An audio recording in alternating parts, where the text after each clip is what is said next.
Yo, what's up, everybody? I want to talk about nostalgia versus recency bias when people are doing reviews and trying to be objective in general.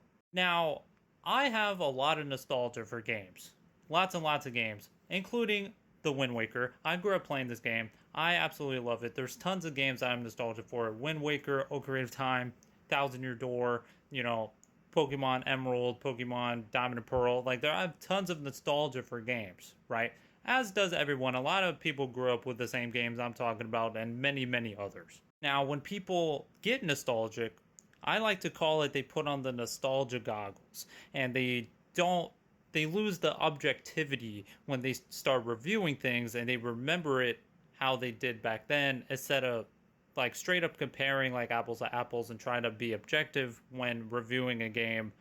Try to be unbiased as possible, but nostalgia is extremely biased and can blind you of things of like glaring weaknesses, glaring flaws of games because you really, really liked it as a kid. Now, on the complete opposite end, when you play games that are very new and it's the new shiny thing and it's the most newest thing, it's like your new toy, you also get blinded and you overlook a lot of the flaws, a lot of the shortcomings of the game because it's new.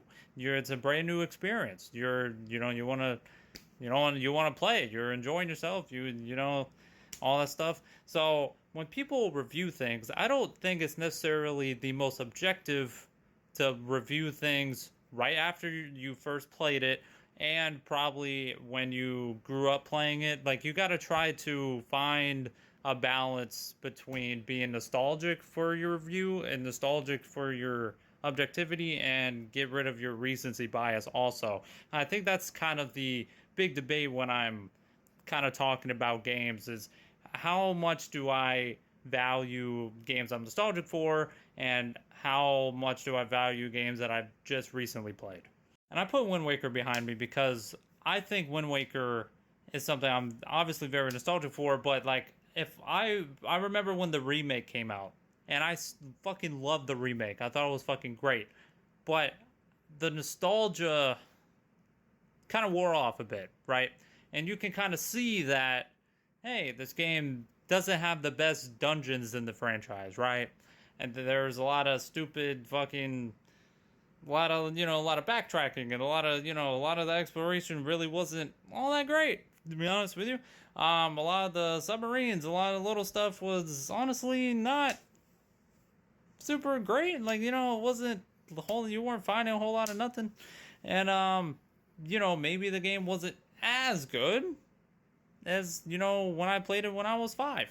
Now, as we grow older and we can kind of be more objective, we can also start to understand that nostalgia means that you are living a life worth living. It is an amazing thing to have nostalgia. Like, just because it's necessarily bad for your objectivity, that doesn't mean that it's not good for you as a person. Nostalgia, like, that means you have really strong, deep rooted love for something.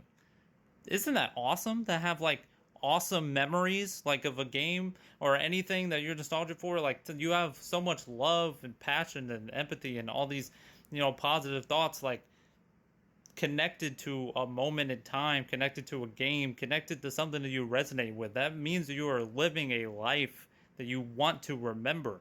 That is a great and special thing. You just gotta try to learn to push that aside a little bit when you're trying to be objective talking about a game. Now, obviously, a lot of reviews are subjective, but when I try to be as objective as possible when I'm talking about video games and things that I like. And it's definitely super, super hard to battle the nostalgia versus recency bias on things. It's very, very difficult. Let me know some games that you feel very nostalgic for, and let me know some games that you guys are playing right now that you are fucking glazing, okay? Let me know. Let me know in the comments. What am I missing?